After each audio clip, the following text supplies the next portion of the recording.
Assalamualaikum warahmatullahi wabarakatuh. Perkenalkan, saya Muhammad Abdul Adim dari jurusan Ekonomi Syariah semester 4, kelas A dengan nomor NIM 23821200003 dan rekan saya yang bernama Maulana Nur Arif. Saya ucapkan terima kasih kepada Ibu Ila Nafilah selaku dosen pengampu mata kuliah Ekonomi Moneter Islam. Pada kesempatan kali ini, kami dari kelompok 5 ingin menjelaskan materi tentang teori permintaan uang dalam ekonomi Islam. Baik, untuk selanjutnya adalah mengenai latar belakang. Uang memiliki peran fundamental dalam perekonomian sebagai alat tukar, satuan hitung, dan penyimpan nilai. Perpindahan uang dalam ekonomi menjadi aspek penting yang menentukan stabilitas makroekonomi, tingkat inflasi, serta efektivitas kebijakan moneter. Dalam analisis ekonomi, pemahaman mengenai teori perbedaan uang sangat diperlukan untuk memahami bagaimana individu dan perusahaan memutuskan jumlah uang yang ingin mereka pegang dalam bentuk kas atau aset likuid lainnya. Oleh karena itu, kami akan membahas lebih dalam mengenai teori permintaan ekonomi Islam. Untuk selanjutnya, kami akan membahas mengenai rumusan masalah. Rumusan masalah yang pertama yaitu mengenai bagaimana pengertian dan fungsi uang. Yang kedua, apa yang dimaksud dengan permintaan uang dalam ekonomi Islam. Yang ketiga, faktor apa saja yang mempengaruhi permintaan uang. Yang keempat, teori apa saja yang terkandung dalam permintaan uang. Selanjutnya, yang terakhir yaitu rumusan masalah kelima, bagaimana kebijakan moneter dalam ekonomi Islam. Pertama, kita akan membahas mengenai pengertian dan fungsi uang. Menurut Kamus Besar Bahasa Indonesia, uang merupakan alat pembayaran dan atau alat sebagai standar pengukur nilai yang diterbitkan oleh pemerintah atau sebuah negara, baik berupa uang kertas, uang emas, perak, atau uang yang terbuat dari logam lain yang dicetak dengan desain atau bentuk dan gambar tertentu.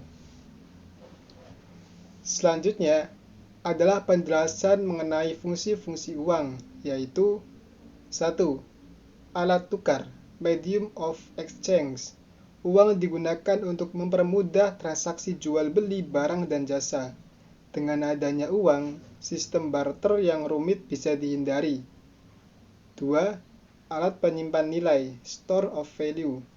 Uang memungkinkan seseorang untuk menyimpan kekayaan atau daya beli dari waktu ke waktu.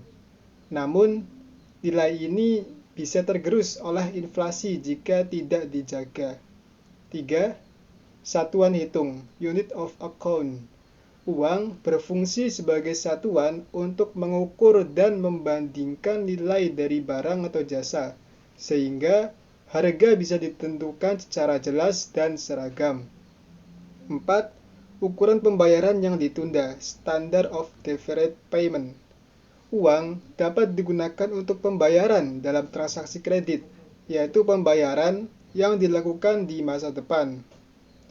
Fungsi-fungsi ini menunjukkan bahwa uang bukan hanya alat transaksi, tapi juga instrumen penting dalam pengelolaan dan perencanaan ekonomi. Selanjutnya, membahas mengenai permintaan uang dalam ekonomi Islam. Dalam ekonomi Islam, permintaan uang ini merujuk pada kebutuhan individu atau masyarakat terhadap uang untuk memenuhi transaksi ekonomi sesuai dengan prinsip-prinsip syariah. Berbeda dengan ekonomi konvensional yang membedakan permintaan uang untuk transaksi, spekulasi, dan berjaga-jaga. Ekonomi Islam tidak mengakui permintaan uang untuk tujuan spekulasi karena dianggap bertentangan dengan prinsip keadilan dan keseimbangan dalam Islam. Berikut ini adalah faktor-faktor yang mempengaruhi permintaan uang. 1. Tingkat pendapatan, income level. 2. Tingkat suku bunga, interest rate. 3. Tingkat harga, inflasi. 4. Pola konsumsi dan gaya hidup. 5. Sistem pembayaran dan kemajuan teknologi. 6. ekspektasi terhadap kondisi ekonomi, 7. Kebijakan moneter pemerintah, dan 8. Struktur pasar serta kegiatan ekonomi. Itulah yang dapat saya sampaikan. Selanjutnya akan disampaikan oleh rekan saya. Kepada Saudara Maulana Nur Arif dipersilahkan. Baik, selanjutnya yaitu adalah teori kuantitas uang. Nah, sebelum kita memasuki contohnya, kita pahami dulu teori kuantitas uang. Definisinya yaitu adalah suatu teori ekonomi yang menjelaskan hubungan antara jumlah uang yang beredar dalam suatu perekonomian dengan tingkat harga barang dan jasa. Nah, dengan ini, teori ini menyatakan bahwa jumlah uang yang beredar dalam suatu perekonomian itu memiliki pengaruh langsung terhadap tingkat harga barang dan jasa. Nah, rumus yang dipakai itu adalah M dikali V sama dengan P dikali T. M itu adalah jumlah uang yang beredar, V-nya yaitu adalah kecepatan peredaran uang, P-nya adalah harga barang atau jasa, T-nya yaitu adalah jumlah transaksi. Nah, kita masuk ke contoh. Misalkan dalam suatu negara yaitu beredar 100 miliar. Jadi M-nya itu jumlah uang yang beredarnya itu adalah 100 miliar. Dengan kecepatan peredarannya yaitu adalah 5 kali dalam setahun, itu V-nya. Nah, kemudian jumlah transaksinya atau T-nya itu adalah 100.000 unit.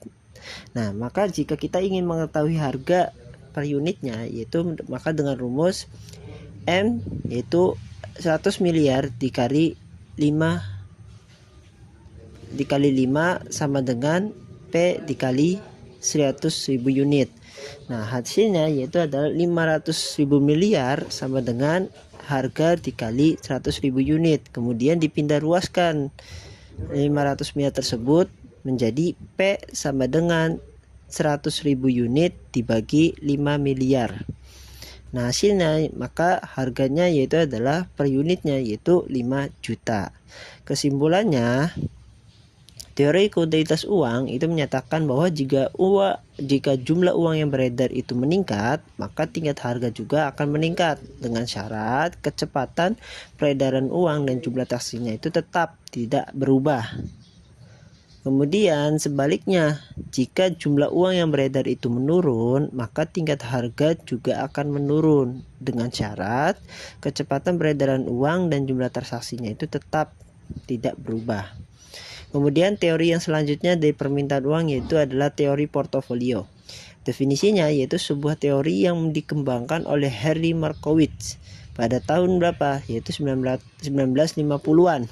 Teori ini berfokus pada bagaimana investor itu dapat mengoptimalkan portofolio investasi mereka, yaitu dengan mempertimbangkan resiko dan keuntungannya gitu. Prinsip-prinsip yang mereka pakai yaitu ada 3, yaitu diversifikasi. Diversifikasi ini yaitu adalah strategi di mana investasi itu melibatkan ke penyebaran berbagai aset untuk mengurangi resiko agar tidak tinggi resiko yang mereka dapatkan. Yang kedua, prinsip yang kedua yaitu adalah resiko dan returnnya. Jadi para investor itu memperhatikan 2 faktor yang saling berkaitan ini. Agar apa? Agar ketika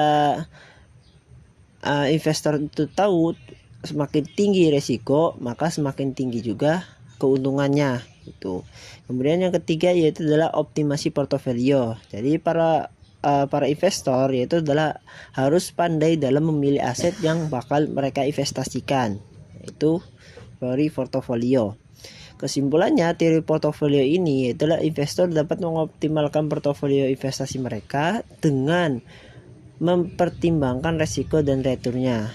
Nah, supaya tidak tinggi resikonya, maka investor itu dapat mengurangi resiko dengan cara menyebarkan asetnya atau disebut dengan diversifikasi, menyebarkan investasinya ke berbagai aset. Itu. Kemudian selanjutnya itu adalah implikasi kebijakan moneter dalam permintaan uang. Implikasinya itu ada 3. Yang pertama, kebijakan moneter permintaan uang ini bisa mengendalikan inflasi, yaitu dapat membantu agar harga itu tidak terlalu tinggi. Kemudian yang kedua yaitu meningkatkan kegiatan ekonomi. Yang ketiga juga yaitu bisa menstabilitas keuangan. Mungkin itu saja yang bisa saya sampaikan. Kurang lebihnya mohon maaf, saya kembalikan kepada moderator. Baik, terima kasih. Wassalamualaikum warahmatullahi wabarakatuh.